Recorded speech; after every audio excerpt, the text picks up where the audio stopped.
नमस्कार प्रेक्षको, C news Pune वृत्तदर्शन मध्ये आपले स्वागत।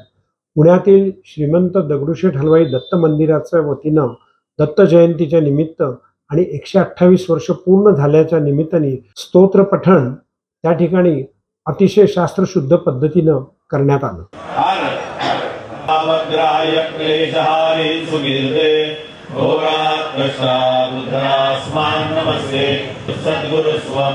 वं सर्वस्वं नो प्रभो विश्वमूर्ते घोराप्रसादुद्रास्मा त्वत्तो देवत्वं शरण्यो कहर्ता गुरुवाक्रियामनुग्रहं पूर्णराते सत्संगाप्तिं देहि भुक्तिं च मुक्तिं भावात् शक्तिं चाखिलानन्दमूर्ति श्रीपाद श्रीवल्लभत्वं सदैव श्रीरत्नास्मान् पाहि देवादिदेव रुद्रास्मान् नमस्ते त्वं नो माता त्वं पिता तोयवस्त्वं भ्रातायो रक्षे घोरात् कष्टात् रुद्रास्मान् नमस्ते पापं तापं व्याधिमादिं च दैन्यं गुरुवाक्रियानुग्रहं पूर्णराते घोरात् कष्टात् रुद्रास्मान् नमस्ते धर्मे प्रीतिं मुक्तिं च मुक्तिं भावासक्तिं चाखिलानन्दमूर्ते घोरात् कष्टात् रुद्रास्मान् नमस्ते श्रीपाद श्रीवल्लभस्वं सदैव श्रीरत्नास्मान् पाहि देवादिदेव भावग्राह्य क्लेशहारी सुकीर्ते घोरात् कष्टात् रुद्रास्मान् नमस्ते।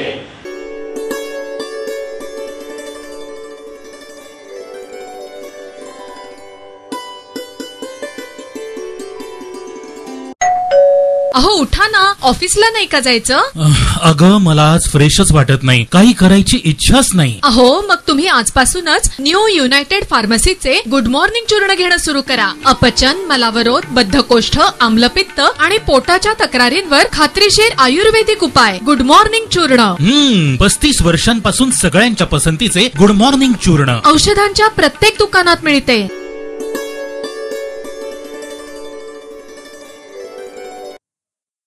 डॉक्टर आनंद करंदीकर हे एक अतिशय वेगळं असं व्यक्तिमत्व काळाच्या पडद्याआड निघून गेलं।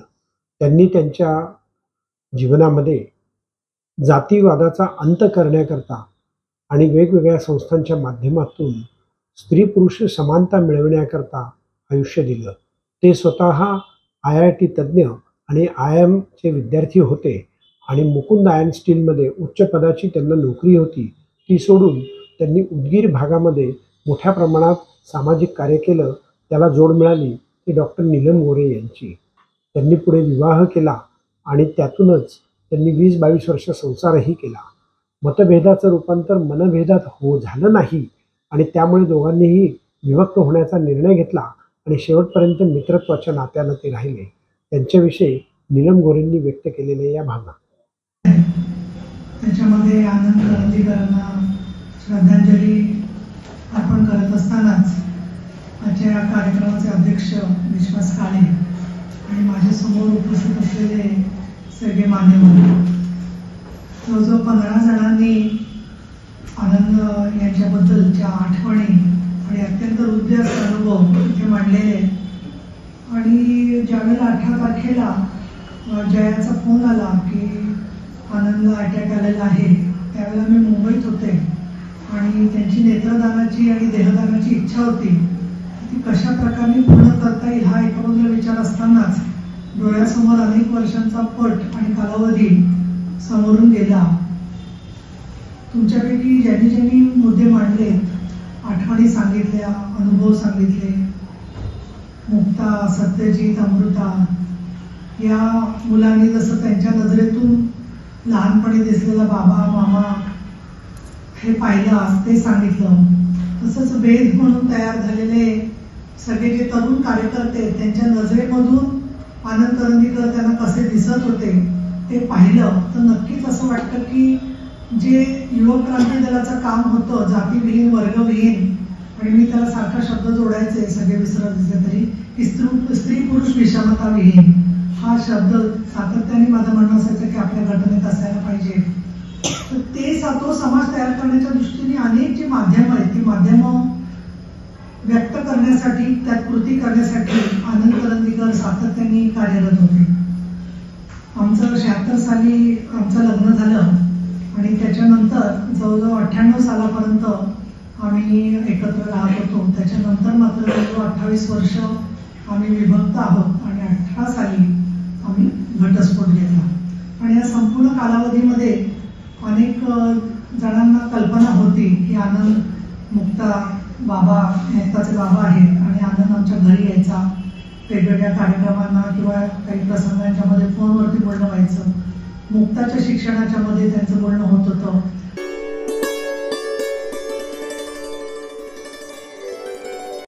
महात्मा ज्योतिबा फुले यांच्या सत्यशोधक विचाराची गरज ही देशाला तारून नेणारी आहे असे प्रतिपादन डॉक्टर शरद गोरे यांनी केलं. 19व्या अखिल भारतीय महात्मा फुले प्रबोधन मराठी साहित्य संमेलनाच्या ठिकाणी ते बोलत होते. या धर्मांध शक्ती ज्या आहेत, या धर्मांध शक्तीचा देशाला राज्याला प्रचंड प्रमाणात धोका आला जातो. जो समतावादी विचार महात्मा फुलेंनी जी मूल्य सांगितली आहेत ती मानवतावादी आहे. म्हणजे आपण बघितलं की महात्मा फुलेंनी सत्यशोधक या धर्माची स्थापना केली, याच्यासमोर मुळाशी आपण दिलं पाहिजे. धर्म ही जी आहे ही चांगुलपणाची शिकवण आहे. अशा प्रकारची भावना जी आहे संतांनी, महंतांनी आणि महात्मा फुले फक्त बाबासाहेबांपर्यंत सगळ्यांनी मांडलेली आहे. पण धर्माची गाडी जी आहे, धर्माची गाडी आपण दुकान चालण्यासाठी धर्माची दुकानदारी चालावी आणि अंधभक्तांची संख्या देशामध्ये वाढवावी. सोयीस्कर पद्धतीने धर्माचा इतिहास करून तिची पुनर्मांडणी करून पाहत आहे. आणि त्यापासून आपण बघितलं की मानवता ही एक जात आणि खरंच आपण सहिष्णू हा आपला धर्म जो आहे, जो कुठलीही भेदाभेद आपल्याला मान्य नाही अशा प्रकारचा धर्म ज्याची पुनर्मांडणी आपण बघितलं महात्मा फुले सत्यशोधक या धर्माने केली आहे. ज्या बांधवामध्ये महात्मा फुलेंनी सांगितलं की धर्म कुठला आहे या देशामधला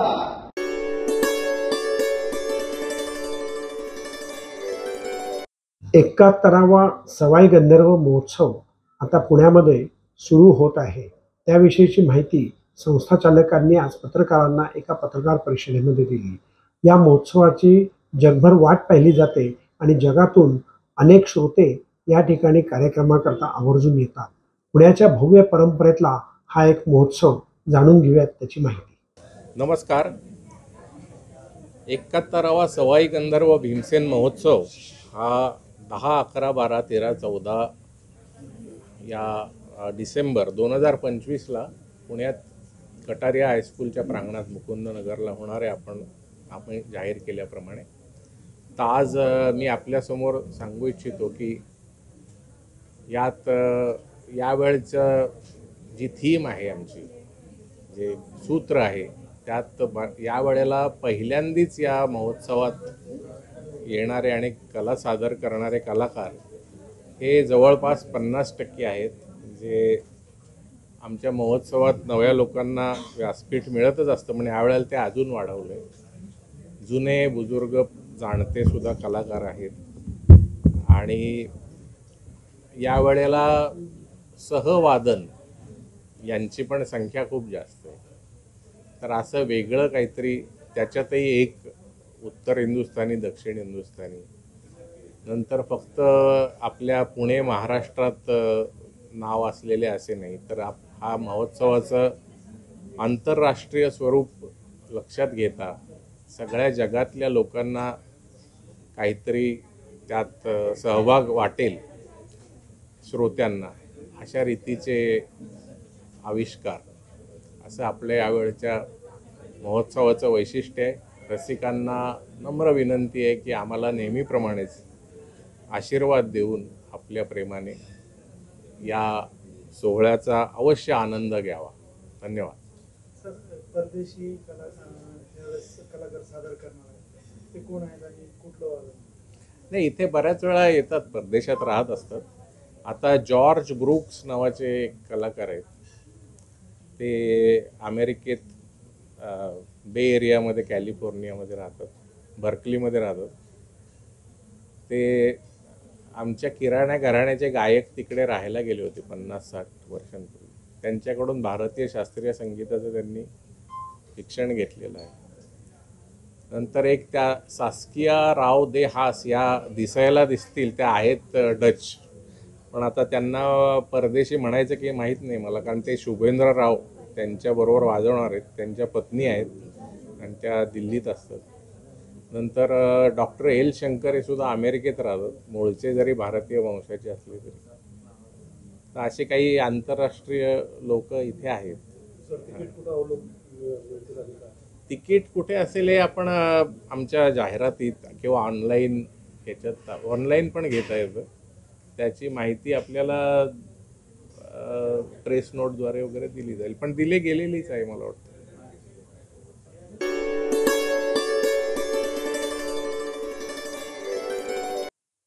नमस्कार प्रेक्षको, सी न्यूज पुणे वृत्तदर्शनमध्ये आपलं स्वागत. बिबट्याचं दर्शन दररोज कुठे ना कुठेतरी आपल्याला होऊ घातलेलं आहे आणि ते का घडतंय तर अनेक ठिकाणी असं सांगितलं जातं की आपण बिबट्याच्या घरामध्ये राहायला गेलो त्यामुळे बिबट्या आपल्याला दिसू लागलेला आहे. वस्तुस्थितीचा जर अभ्यास केला तर बिबट्यांचं प्रजोत्पादन गेल्या 20 वर्षामध्ये वाढल्याचं आपल्याला जाणवून येतंय असं निश्चितच. याही पूर्वी निसर्ग चक्रामध्ये बिबटे होतेच, पण त्यांचं एवढ्या प्रमाणात प्रजोत्पादन होतं का हाही महत्त्वाचा विषय.